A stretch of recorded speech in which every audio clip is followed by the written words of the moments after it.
രഞ്ജു, ഇന്ന് ഞാൻ വരുന്ന വഴിക്ക് എന്താ സംഭവിച്ചെന്ന് അറിയൂടാ. നിങ്ങളെ വീട്ടിലേക്ക് വരുന്ന ആ ജംഗ്ഷന്റെ അവിടെ റൗണ്ട് അബൌട്ടിൽ ഇങ്ങനെ പതുക്കെ ഇങ്ങനെ തിരികെയാണേടാ. അപ്പണ്ട് അപ്പുറത്തെ സൈഡിൽ നിന്ന് ഒരു ഒരു ട്രക്കില് ഫുൾ ലോഡ് സാധനങ്ങൾ കേട്ടോ. അതും കൊണ്ടുവരുന്നു.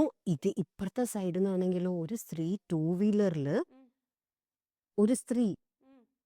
എന്താ രഞ്ജു, ഞാൻ ഇത്ര ഇൻട്രസ്റ്റ് ഒരു കാര്യം പറയുമ്പോ നീ എന്താ ഫോണിലേക്ക് നോക്കണേ? ഇങ്ങനെയൊക്കെ നിങ്ങളുടെ ജീവിതത്തിൽ നടന്നിട്ടില്ലേ? നമ്മൾ എല്ലാ ദിവസവും ഇത് ഫേസ് ചെയ്യുന്ന ഒരു കാര്യമല്ലേ? എന്താല്ലേ ഇപ്പം നമ്മളുടെ അടുത്തിരിക്കുന്ന വർത്താനം പറയുന്ന ഒരാൾക്ക് നമുക്ക് ടൈമില്ല. അതേസമയം ഫോണിൽ വരുന്ന ഒരു നോട്ടിഫിക്കേഷൻ നോക്കാൻ എല്ലാവരും സമയം കണ്ടെത്തുകയും ചെയ്യും. ഉം. ഇപ്പൊ ഇത് ഫ്രണ്ട് ആയതുകൊണ്ട് ഞാൻ രഞ്ജുവിനോട് വേഗം ചോദിച്ചു എന്തുകൊണ്ട് നീ ഇങ്ങനെ ചെയ്യുന്നു പറഞ്ഞു. അവള് സ്റ്റോപ്പ് ചെയ്തു. ഇതേ കാര്യം നമ്മൾ നമ്മളെ പാരന്റ്സിനോട് ചെയ്യുമ്പോൾ എന്താ പറ്റുക? അവരെന്താ വിചാരിക്കുന്നത്? കുട്ടികളാണ്, അവർക്ക് ജോലി തിരക്കുണ്ട്, അതുണ്ട് ഇതുണ്ട്.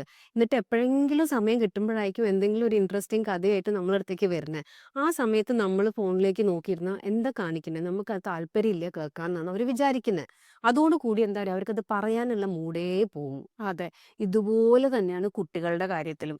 കുട്ടികൾ ഭയങ്കര ഇൻട്രസ്റ്റിംഗ്ലി എന്തെങ്കിലും ഒരു കാര്യം പറയാൻ വേണ്ടി അന്നത്തെ ദിവസം നടന്നതോ അല്ലെങ്കിൽ വെളിയിൽ ഫ്രണ്ട്സിന്റെ കൂടെ പോയതോ എന്തെങ്കിലും ഒരു കാര്യം പറയാൻ വേണ്ടി വരുമ്പോൾ നമ്മൾ ഇൻട്രസ്റ്റിംഗ്ലി കേൾക്കാൻ ഇരിക്കും.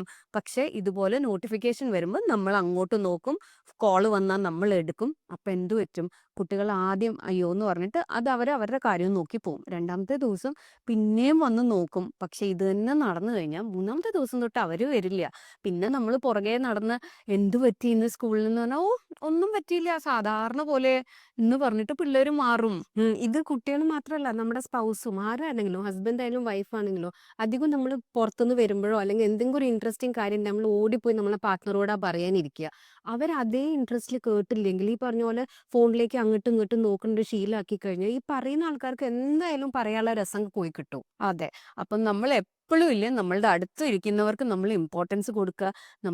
നമ്മളുടെ അടുത്ത് ആരെങ്കിലും എന്തെങ്കിലും ഇമ്പോർട്ടന്റ്ലി പറയുമ്പോൾ ഇമ്പോർട്ടന്റ്ലി അല്ല വെറുതെ സംസാരിച്ചാലും നമ്മളത് കേൾക്കാൻ സമയം കൊടുക്കണ്ടേ? ഇപ്പൊ ഒരു കോള് വന്നു എന്ന് വിചാരിച്ചോ, നമുക്ക് അത് അപ്പൊ തന്നെ എടുക്കണമെന്നില്ലല്ലോ. നമുക്ക് നോട്ടിഫിക്കേഷൻ അവിടെ കിടക്കുമല്ലോ, miss call from this number എന്ന് പറഞ്ഞാൽ. നമുക്ക് സംസാരം കഴിഞ്ഞിട്ട് തിരിച്ചു വിളിക്കാനല്ലേ ഉള്ളൂ. അഥവാ നമ്മൾ കുട്ടികളുടെ അടുത്ത് സംസാരിക്കുക, നമ്മുടെ പേരൻസാ വിളിക്കുന്നത്, അത് ഇമ്പോർട്ടന്റ് കോൾ. അപ്പൊ ചിലപ്പോൾ നമ്മൾ നോക്കുമ്പോൾ പേരൻസാ വിളിക്കുന്നത്. അപ്പൊ കുട്ടികളുടെ അടുത്ത് ഒറ്റ മിനിറ്റ് എന്ന് പറഞ്ഞിട്ട് നമുക്ക് ഈ കോൾ അറ്റൻഡ് ചെയ്ത് ഞാനൊരു അരമണിക്കൂർ കഴിഞ്ഞിട്ട് തിരിച്ച് വിളിക്കാം എന്ന് പറയുമ്പം പേരൻസിനും ടെൻഷനില്ല, നമുക്കും ടെൻഷനില്ല. ദാറ്റ് നമ്മളൊരു അരമണിക്കൂർ കഴിഞ്ഞിട്ട് അവരെ തിരിച്ച് വിളിച്ചാൽ മതിയെന്ന്. ഇത് പ്രത്യേകിച്ച് ഹസ്ബൻഡൊക്കെ വെളിയിൽ വേറെ എവിടെയെങ്കിലും വീട്ടിൽ നിന്നല്ല കുറച്ച് ദൂരെയൊക്കെ നിന്ന് വർക്ക് ചെയ്യുന്നവരാണെങ്കിൽ അവർ വിളിക്കുമ്പോഴും കോൾ എടുത്തില്ലെങ്കിൽ അവർക്കും പെട്ടെന്ന് പാനിക് ആവും. അയ്യോ എന്തു പറ്റി കോൾ എടുക്കണില്ല പറഞ്ഞാൽ.